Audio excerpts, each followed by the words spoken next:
gotta be careful. I gotta be very careful. Who the hell is he? It's not who. It's what.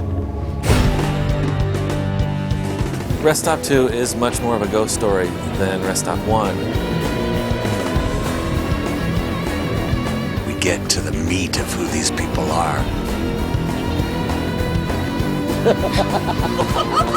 It takes the mythology from the first one and adds and just expands upon it. It's about what comes back to haunt you.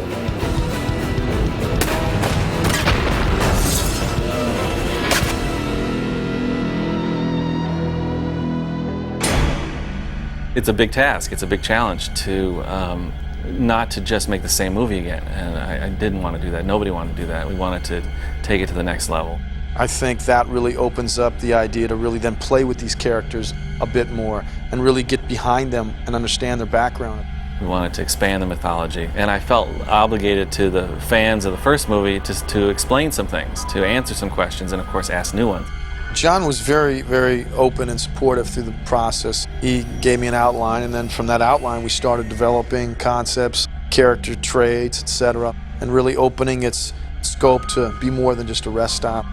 I spent quite a bit of time just thinking about the first movie, thinking about the characters, thinking about what was scary about it. We worked closely together, getting the script to where it was when we started shooting it. Rest Stop 2 picks up the story of this scary area in California where the rest stop is, following 3 new characters, the brother of Jesse from the first movie and 2 friends of Nicole's. And they've gone in search of their friends who have been missing for a year. And this is about how they enter the scary realm that their friends were forced to suffer through in the first movie, and what happens to them. Once the audience sees the first one, they see the second one, it's a haunting feel when you see it again. Well, that's weird. Yeah. And that's not the only thing. Well, the 2 main things that I knew had to be in a sequel to Rest Stop.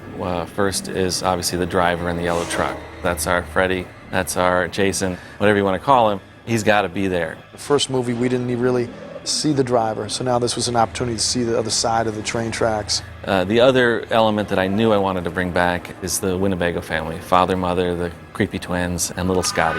That was a staple to the first one, and one that the audiences, from our understanding, really responded to. In the first movie, the driver was just a vision. You saw him through dirty windshields. And in fact, in the first movie, 3 different actors handled him at different points. Because the whole idea was, you know, he's the shark in Jaws, and you never really get to see him until it's too late.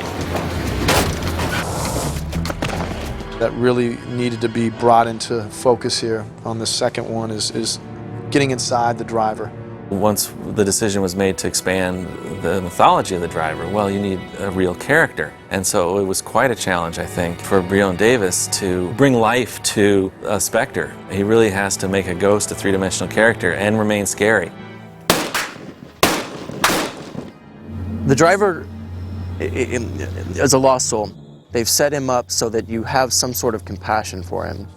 You see me as a real human being. You see me with a personality. You see me with a life prior to this. Also in the sequel, we get to see more of what he does and how he likes to do it, including this mysterious school bus that we saw glimpses of in the first movie. It's definitely my home base. I think it's definitely Satan's playpen. The thing that attracted me to the bus is taking something commonplace and making it scary. It's much scarier to me to take a school bus and Christmas lights and make a horror movie. Take something that anybody can find and use it for nefarious purposes. It's going to be 10 times scarier. The film opens with this prologue where we see him in his earlier incarnation before he became the big bad guy and how it all went down. The family sort of made the driver, but the driver also kind of made the family the family. There's a weird sort of chicken and the egg thing. We get to meet the Winnebago family and how they got involved with the driver and how the driver, in fact, we learned how the driver came to be who he is today. Winnebago family were, in the first one, really were the comic relief, and we were completely in a bubble. With Rest Stop 2, you get to get a little more of you know, who they are and what their odyssey is. It's a nice, big, happy, creepy family. Bloody family, yeah. They're so creepy and awesome, and what a like weird choice to have, like, oh, we're not just gonna have the one bad guy, the classic scary silent bad guy, we're also gonna have this like the Addams family rolling around, you know, the Ozarks Addams family. The one behind the wheel, the driver, he was a sinner once, like you. The father's just this Bible-thumping man who believes in the word and has strong faith in it. And then, you know, exaggerates his belief. He's just perverting the word of God. Popsicle? No, thank you. Such a hot day. Be nice to have something cool to suck on. Better take it, son. My character is completely obsessed with having these kind of peak experiences, whether it's praying, whether it's sex. It is not about the violence, it's about frenzy and fervor. For me, this character is totally about ecstasy. I love the creepy twins. They just have to look at you, and it's like, it's unnerving. You see these twins who just don't talk, and I feel like they always allude to the fact that there's something way wrong with this family. It's just so phenomenal how they're able to synchronize their weirdness. They're always doing horrific things to Scotty, and Scotty's my baby. They just terrorized me in every way, and so that my relationship with them is just horrible. We have to do so many horrible things to him. We had to throw him in a fire last movie, trip him. You know, we're always so mean to him. Scotty is the youngest son of the Winnebago family. He's all there inside, but he can't get it out. Scotty's just obsessed with his little camera, and I let him do what he wants to do because he's been dealt such a bad blow in life. So I love my children, though. In my eyes, I know something bad is going to happen because I know how horrible my family is, and so I'm in a way trying to warn him. But yet again, I can't talk, so it's a little complicated. And if thy hand causeth thee to fall into sin, cut it off! The family is what spawns the Rest Stop films because they are the one that kill the man in the yellow truck. Sean Papazian, the wonderful director of this, said this is not the first time that, you know, you have ensnared a young hitchhiker. It's a ritual, and the Father finds us, and that enables the ritual to go even stronger and smoother, because we would cleanse him anyway, because he's a sinner. We cleansed him. He got what he deserved. The Winnebago family actually, by trying to cleanse him, are taking the Bible literally. The biblical quotes are accurate, and the idea that if your eye is causing you to sin, it's better to cut it out than to go into heaven with the stain of sin on your soul. If you take that to its practical conclusion, then you're into mutilation and torture.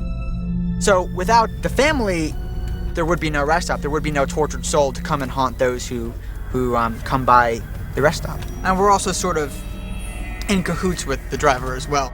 We prepare the victims for the driver. He's gonna like you, boy. You're a dirty boy, aren't you? In Rest Stop, it was all about the rest stop, and John and I developed the concept a little bigger and broader, so it's not just the rest stop, it's the rest stop within the zone where you have a gas station, you have this junkyard, you have the rest stop, you have all these other areas of the zone. In Rest Stop 2, we made the conscious decision of opening up the world, it being sort of a Bermuda Triangle out there, where there's this stretch of road. At one end is a motel where creepy things can happen, there's a gas station where creepy things can happen, and there's the rest stop. And that if you drive into that area, who knows what's going to happen. And this is where the Winnebago family drives, and this is where the driver haunts. The rest stop was the main part of the triangle, and is the main part of the triangle that we're creating here. You discover that it's a ghost environment, not just ghosts in our environment. So you can come in the rest stop and it's modern day, step out, step back in, and you find that it's now transported back to whenever the ghosts want it to be, and that's because you've entered their world. And that reality is now your reality until you're kicked out again. It is a ghost movie, but you, the audience, are learning about it as much as the characters are learning about it. and they're discovering it at the same time. Jared? The ghost element of Rest Stop 1 was one of my favorite aspects of the film, because you don't really know until the very end that all the characters that, you know, the Winnebago family, my character, they were all ghosts. There's still characters whose status, as human or not, is up for grabs. Particularly the owner. Is he just a strange desert rat, or is he involved in the driver? And he seems to know who he is. You're saying that the driver's a ghost, and that someone took his eyeballs too. That's exactly what I'm saying. He seems to have heard of him, and before you know it, you're wondering whether he's alive or not, much like Tracy was in the closet in the first movie. You just don't really get the answer. Am I a ghost or am I not a ghost? Even the character doesn't really know. As the movie progresses, they become more aware that, wait a minute, am I alive or am I dead? And I think that's scary. The whole Jared sex scene with Nicole, the audience knows she's dead. And so it's when will he find out, and how is he going to find out, and how far will they go? Realizing that the whole town is a town full of ghosts, it's cool. That's like classic, you know, horror short story kind of stuff. We're seeing ghosts. Why is that so hard to believe? Yeah, like a ghost bathroom? Jared, all I can do is believe what I saw. Wanted to keep the ambiguity alive, so hopefully that gives the audience something to want to continue to explore the world of the Rest Stop. I think that they're upping the ante a great deal with this second one, and I think the story structure is stronger. I think the character development is stronger. I think the world is a lot more easy to watch because it's so fascinating. Well, this film definitely develops on the mythology from the first one. You get some background information into the origins of things going on and why all of this awful stuff is happening. I think that we do a good job in this movie of bringing them into the Bermuda Triangle, and they'll have a scary good time. And so, you know, I hope that people want to see more after this, because there's plenty more stories out there.